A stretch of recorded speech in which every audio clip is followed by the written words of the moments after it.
All right. Hi, I'm Rogue Wizard, and I'm sitting down here with our last week's FNM winners, Tristen and Nickolas.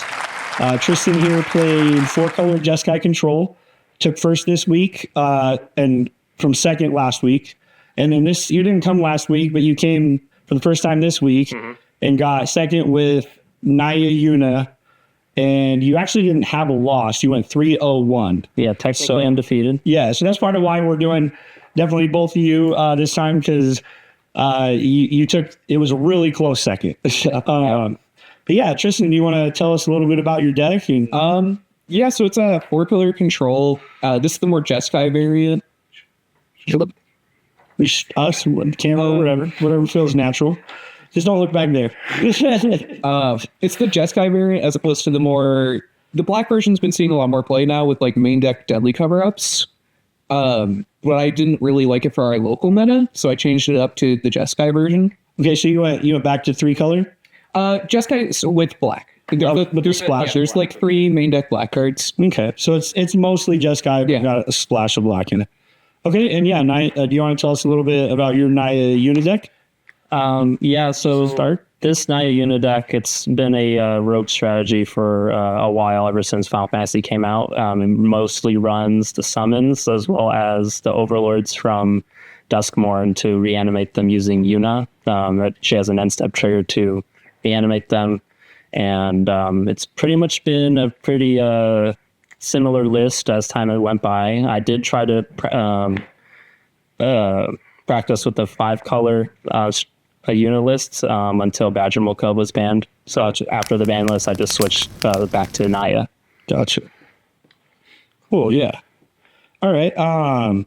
Yeah, so like tell us how some of your guys' matchups went. Like obviously you went 4-0, right? Did you even have any difficult matchups, or did you kind of just sweep everybody? I know you played another event last night, so it makes it a little hard to remember last Friday. Yeah, a lot of my matchups, it's like, I played against Jeskai Artifacts. That deck he got me game one, but I had some good sideboard cards for him. I think he was probably the toughest matchup I had last night. Really? Okay. Is that the same one that you drew with, or was that a different? A different one.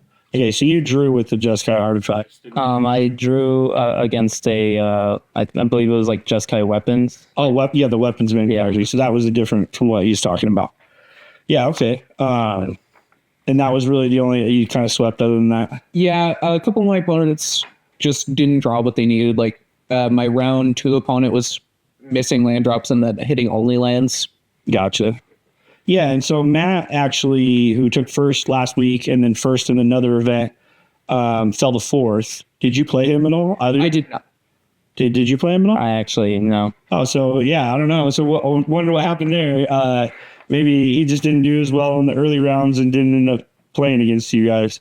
He did play in another small tournament last night, and I heard he took first again, though. So his deck's obviously still doing well. But yeah, so what about you? Was just the draw round that it was kind of a difficult matchup, or? My first round was against Boros Equipment, the Dwarven one with the new Hobbit cards, and that one, gotcha. I kind of was able to just control the board pretty easily with red and white removal. Right. And then the second game, I was able to board in some Clarion Conquerors. Oh yeah. To then shut down the equipment. Clarion Conquerors. I can't remember who put me on those recently. Definitely need. I picked up 4 myself recently because it definitely is a great sideboard card. Yeah. I believe it was either Matt or Jason. Right. How Matt got him with Clarion. Yeah. Matt was running them in his sideboard too. And a mate. Oh, and a main. Yeah, he's running like one of the exile creature, and I think his graveyard main too. His list might have been taken from like an open deck list tournament, right? Maybe where they run like one-ohs to keep your opponents like, do they have the card, right? Type stuff, right?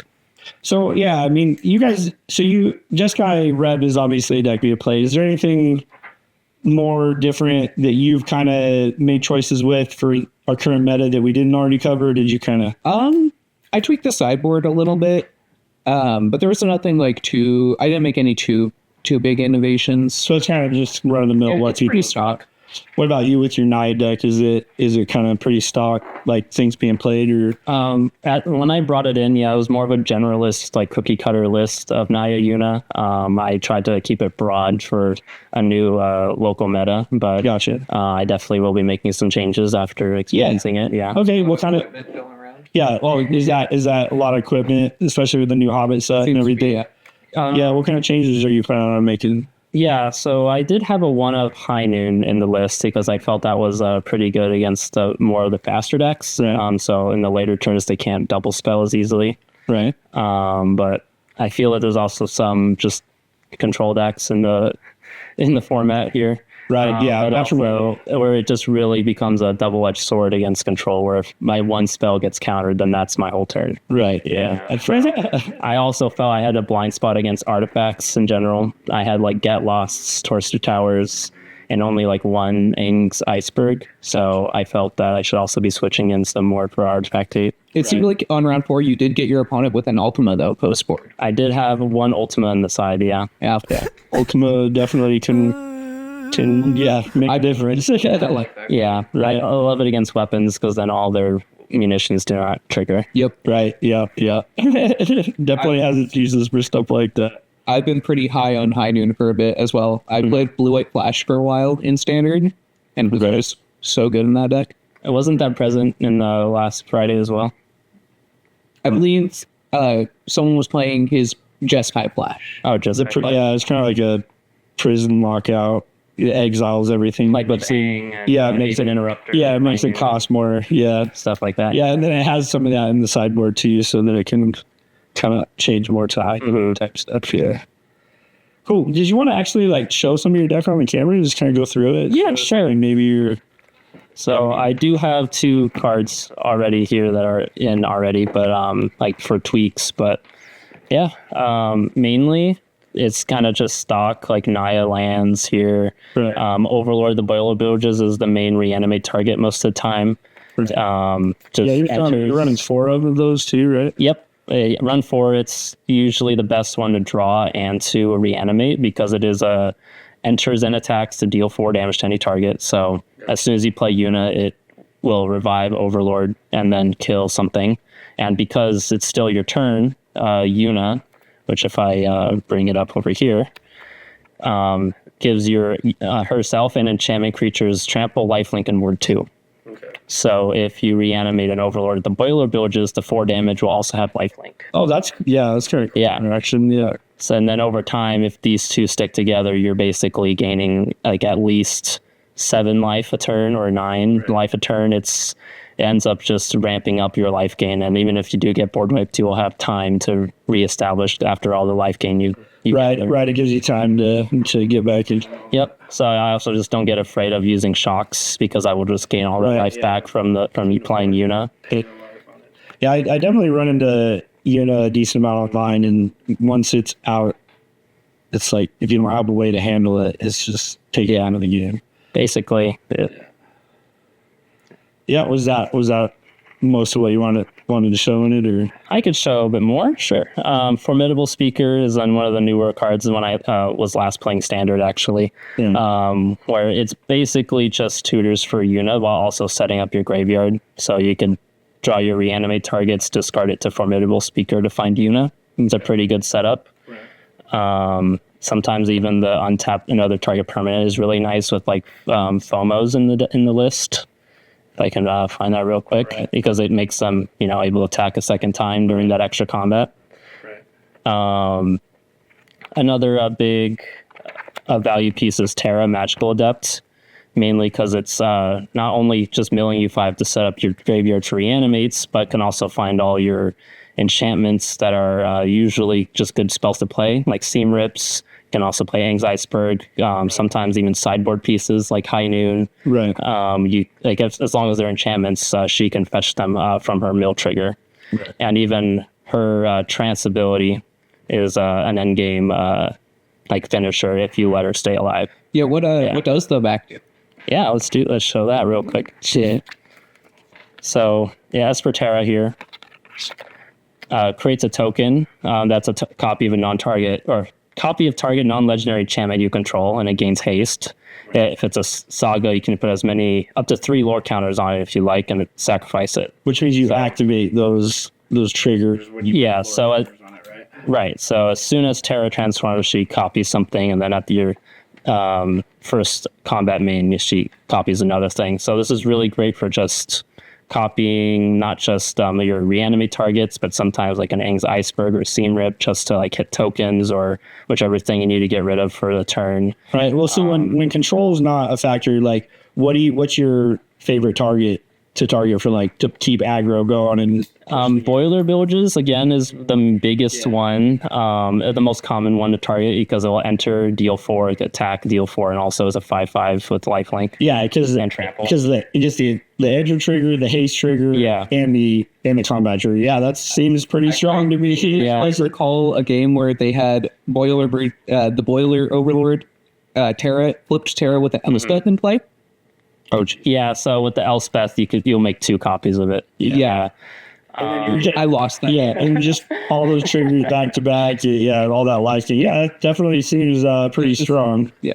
Yeah, some neat things is you can still impend the overlords, and then when Esper Terra copies them, it will be just the creature version, even though the original target is not a creature.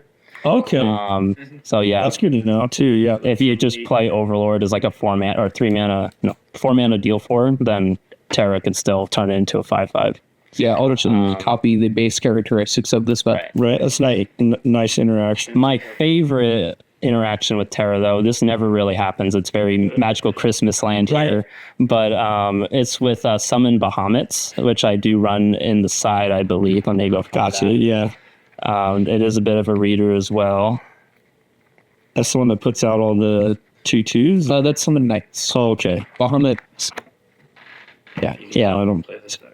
So Summon Bahamut, it's a 9-drop with 9/9 stats flying, which again, this means you really only ever are reanimating it. It's just costs too much to actually cast from your hand early on in any game.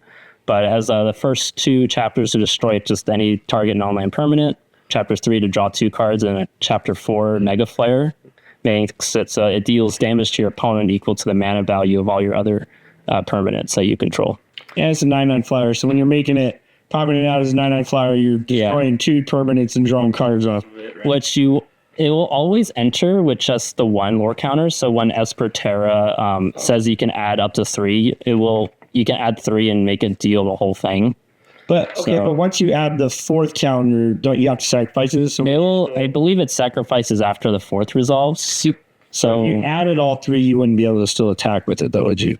no, but the Mega Flare just deals so much damage because you'll have a Bahamut as well as Yuna or Terra, Right. and it'll just deal all this burn. Oh, damage just to your- yeah, right. yeah. Why do you need the attack? You don't need to attack when you could just like Amazing what you learn about cards when you read them. yeah. Reading is pretty hard. I know there's just so many cards to keep up with. You know, it's like I play against this stuff online some, but it's not really my style of play. Right. I'm definitely learning more about the deck too. A lot of my cards in my control deck are in Japanese. Yeah. Well, yeah. We'll get back to his deck in a bit too, but you have that's a cool looking Elspeth. Yeah, it is really nice. And this one is mostly just a one of kind of good stuff card in this list. It either with the 0, it just enables your board to fly and then just go for a kill shot. +1 is mostly just to help make chump blockers if you're on the back step. And then the -3 is just removing anything dangerous on your opponent's board. It's kind of just helps do a lot of things. And then the token generation can also be nasty with Terra. Right. Or even like Voice of Victory. Right. Things like that. But everything else in here is pretty stock. Not much to quite say. I still like running Esper Origins because it's just a nice discard effect. Let me go find the Pretty good off with like Falco and such. Yeah. Usually you do play like mill and discard effects to help set up your graveyard, but also just finding cards that do stuff if you mill them or discard them still is really nice. So like Nice looking Esper 8. So mainly when you're casting it, it's not great like from your hand, but you usually want to use it as your 4-drop to create the Esper Mondoing on top of that, which helps you get a card. It replaces itself usually, it ramps you, and then even becomes an overrun if you keep it on the board long enough. Right, but now can Terra or Yuna, they can't target that though because it's the backside from. Yuna cannot because it's still a sorcery in the grave, but if you have Esper Terra, then it can make a copy of this and get any amount of abilities. Like when it's already on top. Yeah. But you can return it. Sure. And it does enter with the finality counter as well. Right. So it just goes away after. Yeah. Were those the copies you got off me? Yes. Yeah, they are. So, yeah, other than that, it's pretty stock. But I did remove my Get Lost so I can actually play another Aang's Iceberg. I love that. Just another card that Terra can hit, since I just want to run 2, just more likely to get an ad from Terra. Right. I'm also trying out this new Yena Red Tooth Regent, 4 mana, 4/4, and it's has 2 in tap. Choose target enchantment you control that doesn't have the same name as another permanent you control. You create a token copy of it, but it's not legendary. And then it has this extra stuff about if it's an aura, you get to scry 2. Yeah, about trying.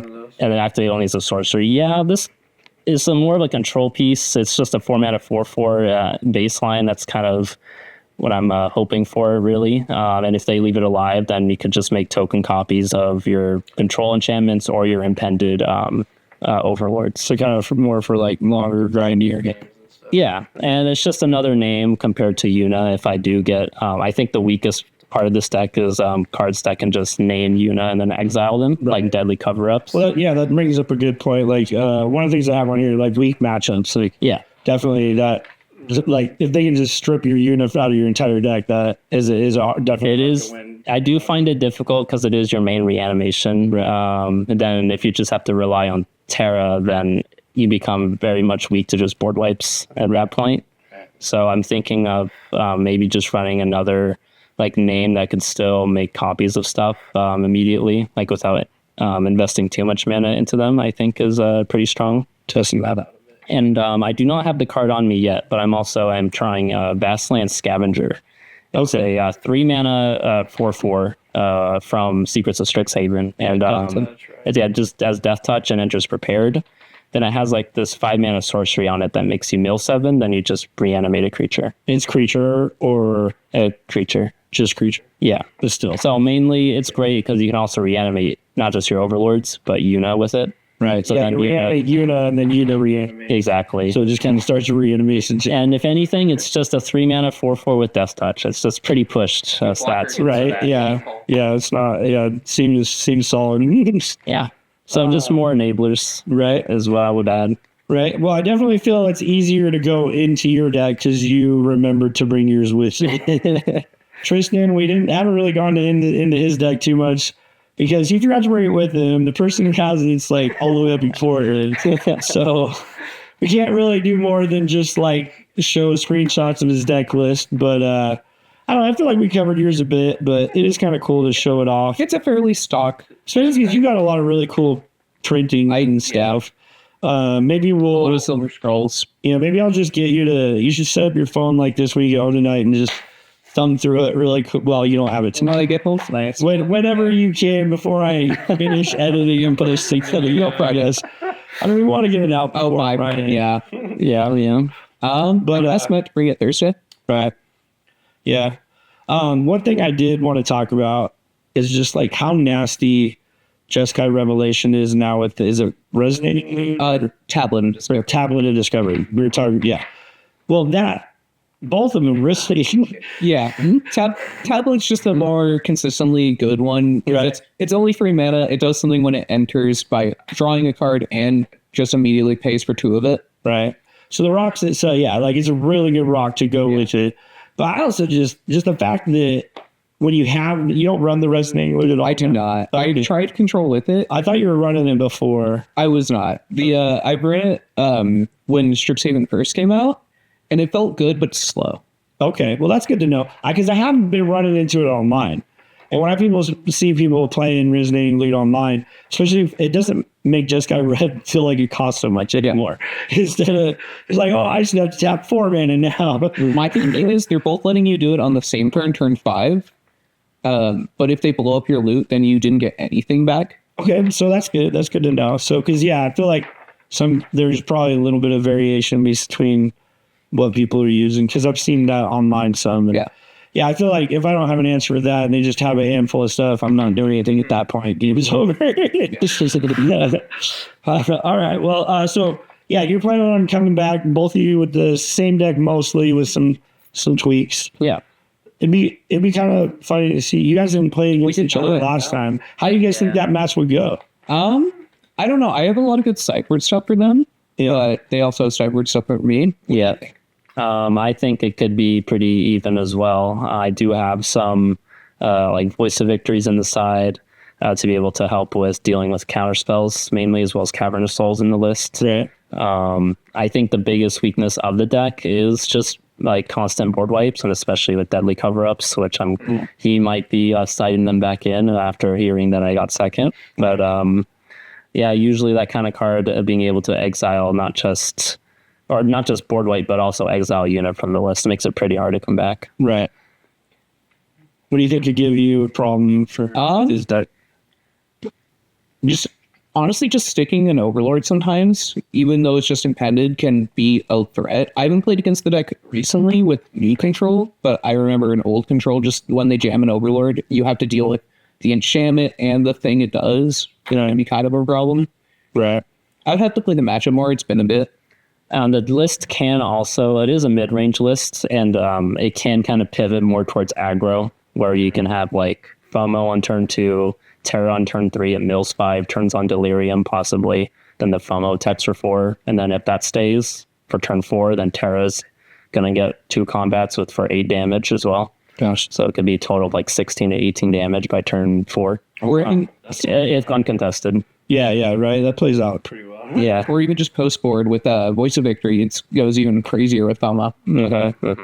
And so that kind of brings up a point too. I feel like more people are coming back prepared for counter control because you've gone second, first, and then you've been playing for a while and played at the other spot before we got ours going and dominating with control over there too. So I definitely feel like more people are preparing for control, but at the same time, like there's a decent amount of graveyard stuff. So graveyard hates definitely being sideboarded right now. Yep. But that brings a good point too, that like it's not even just counter control that's the issue right now. There's so many ways to like control a spell without actually just straight up counter spell. So like Cavernous Souls doesn't even always work because like Jeskai Rev is in this hard counter spell, Aven Interrupter, Aang, all these things in the format right now that just move things to exile, and it's not even a counter spell. It's like delay counter. Exactly. This I played on last Friday. Not this. 2 weeks ago, the first Friday we hosted. I actually didn't run any counter spells. Okay, yeah, and so it's like if people are coming to all going to be counter, but you're not really. You're just playing heavy control. It's just a lot of removal, and Jeskai Rev is the big one where it returns a spell. Right. Mm-hmm.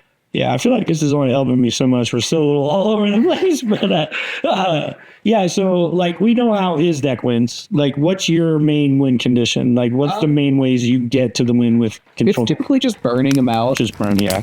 I've done with Lethal Monks before. Thor post sideboard can be interesting. But that's another just burn them out. Right, Thor's in your sideboard, right? Yeah, but I can get it game 1 with Northwind Avatar. Yeah, that seems like pretty solid play. You can still get to it. Yeah, I think Avatar's fun just because like I've been create a toolbox of just like a bunch of 1-ups and like what do I need situationally here. So I love toolbox type decks, and so far I haven't lost a game where I got to play Northwind Avatar. Right. Yeah. I mean, yeah, because it just gives you access to the best card in your sideboard to handle your current match. It's just an 8 statted creature. It's a 5/5 flyer for 5. Right. I think the only thing that keeps it in check is that you have to hardcast it. Right? Yeah. Yeah, you can't like. But when I first see it, I'm like, dude, I want to blink this. And I'm like, oh, I can't do that. I think I just brought that up to you. Yeah, probably. I don't read my cards as well as I should. I actually had a couple. I'm like, I think I know what that does. I'm going to build a deck. I had a game where I had Northwind Avatar play. My opponent had like some okay stuff to bounce with Jeskai Rev. Yeah. But I was like, what if I just bounce my Northwind Avatar? Right. and then I just play it again. Right. Yeah. Yeah. So bouncing it back to your hand's different. Yeah. Blinking. Yeah. So a cool thing you can do with Jeskai Rev is if your opponent doesn't have a good spell or permanent to bounce, so like if they just go to their end step, you can kill one of their creatures, bounce your Northwind, play it again, get Thor from sideboard. Right. Because it's not return target permanent an opponent. Yeah, it's just a target spell or permanent. Yeah. I only have like one Jeskai Rev. Like I only see it when it plays against me, and I'm usually losing. So I know mostly what it does. I think I currently own 5 showcase foils. Nice. Nice. That is probably my favorite card in Standard. Yeah, you definitely blinged out that deck a little bit. I wish you had it with you to show off. I do too. I spaced on it yesterday. I should have asked Matt if I could just hold on to it for the day. Right. Right. Well, this is still kind of new. Like last week was pretty last minute impromptu, and this week we kind of like I still haven't officially got an answer that this is okay for my boss. No, but I'm sure it's fine. Like if he tells me we can't do it, we just won't do it anymore. But I'm sure it's fine. Anyway, we're at about 25 minutes now. I feel like that's pretty good for the episode. Covering everything in my day. Yeah. Is there anything else you guys want to cover? Or I will say one other thing. Like mono green landfall is what got third. We're already seeing a lot of mono green landfall coming. Yeah. How are you guys planning to? Like, do you normally handle mono green landfall pretty well, or are you worried about it? It's a really 50-50 matchup for me. They could kind of base that out to me. Yeah. I beat mono green landfall yesterday though. Okay. And they were playing a version that was more teched against me. Okay. So that felt pretty good. Right. I haven't really played against it in a while, and I do think it just depends on if I draw my removal, because I feel that my normal curve just doesn't compare to their normal curve. Right. So I would just have to make sure I open Torch and Get Lost or Anxiety Spirit just to deal with any Mossborn Hydras or Tifa like attacks. I will say it is slower now. I think that they're only now slightly faster because they don't have Cub anymore. Right. Yeah, that's when I haven't played against the new version, so Yeah, I feel like you can play draw based with your deck now. yeah. Well, yeah, especially so when I play against it online, like I love like Day of Judgment and Board Wipe. So I play that stuff in Dig. I'm almost always like, I just got to get to my Day of Judgment and I'll be fine. And usually when I do, like I feel like if I Day of Judgment mono green, it's really hard for them to come back. Yeah. You know, especially now that the Badgermole's gone. And Yeah. getting all those extra. Honestly, from what I've noticed, now that they're running more Saproling nurseries, post-ban for Badgermole Cub, I feel like it's easier for the deck to come back on likes. Okay. Because they'll just, anytime a land enters, to get a 3/4. So if you board wipe and they have like Ice Till and a Fetch Engrave, they can just make 4 3/4s. That's the one where you play a forest and you get a 3/4 tree foe. Yeah, whenever you play a Land, I mean, you get a 3/4 tree foe, and then you can sack it for 2 to give all your tree foe destructible. Yeah, I'm playing that. Yeah. that card's more resilient against board wipes. Okay, yeah. I haven't really seen that played much in like mono green landfall. I've seen that more in like Selesnya landfall. It's popular now with just Badgermole Cub being banned. Gotcha. Yeah. I think I do want to experiment more with Settle the Record against a bunch of aggro decks. That just got added with the new Hobbits today, and I think with a lot of our like mid-range or control strategies in white, we can board those in against any like to actually have a one-sided board wipe to actually keep a board state. One instant speed, yeah. right? Even it's right. Yeah, it doesn't destroy, so it avoids indestructible, Right. and hexproof. Like doesn't yeah, at least for Naya Yuna, it means if I could set up a board and then they're trying to attack like Alpha Strike, then I could just attack back after using Settle, despite all the lands they're getting. Right. Well, and it's like if you build decks like me, 3 colors and a bunch of North, you're only running so many basics anyway. Yeah. So make sure I get a couple more basics off that. I've seen blue-white control floating around recently. Blue-white? Yeah, blue-white control. Okay. I've seen it floating around where it runs 4 Wanshitong, 4 Settle in main. Because you can, if you have a Wanshitong to play, then Settle will wreck into your opponents. For each creature that gets exiled, they get a land, yeah, but you also get a counter and a drop. For each land that they get? Every single land they get. I believe because I think with the way that Settle is worded, it's for each creature they search Each trigger is a reflexive It trigger. might be. It might only be one, but it at least gives you a draw out of a one Shitong. Yeah, we'll have to look here. Whatever, so we're not like spreading wrong rules. Somebody tell us in comments what we're talking about. But one Shitong is also just been really fun with a road. Oh, right. Yeah. There, that is one card I should also be getting soon. Right. Matt actually, who took first with Orzhov Life Gain, made me look at a road a little bit differently. I already knew it was good and good sideboard, but I've been playing like Selesnya-ish Landfall 2, and so just having the ability to shoot down one of my own creatures to search for a land and get more landfall triggers if I don't need to use those removals, kind of nice. I thought that was kind of cool. Yeah. I'll have to practice with that too. Bruce.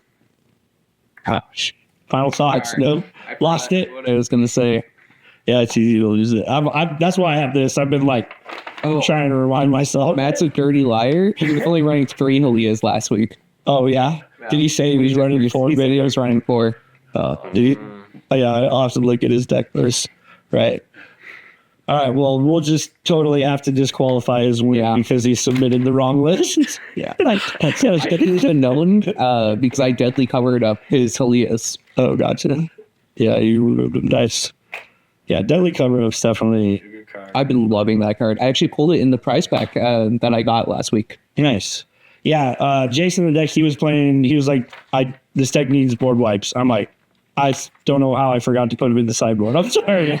Deadly cover ups was one of the ones that I put in there. Yeah, because they're just that good right now. They are. Even though like the Earthbend isn't even being played as much, but the whole interaction, The ability where you can just exile all their forests. yeah, the fact that you can just exile all the forests, Ryan was telling me about that the other day too. I was like, wow, that seems really cool. I didn't even know about that. So much about Magic that it's hard to keep up with. I was playing against your Life Gain deck on the first standard we hosted, and he boarded a Raise the Past, and it looked like he was really representing it. It was his hand. It was just, he had one card. So I played Deadly Cover Up on my turn, and I was like, I could name Amalia or something, but what card blows me out the most? Raise the Past. I'm going to name that. The one card in his hand was his Raise the Past. The one card you just got, the one card that would have stopped you. I also did it game 1 against him, where I was able to take out his Enduring Tenacities before they get to come back with this trigger. Oh, right. So, yeah, and that's the long attrition way to win versus a drawn-out game. You handled that. Good times. That group is such a versatile card. Are you running a main board? I was the first week when I was on more black cards. So it's just sideboard, huh? It's actually currently not in my Oh, you took it out of your deck. Okay. The deck's on less black source because it's more leaning into Jeskai. Right.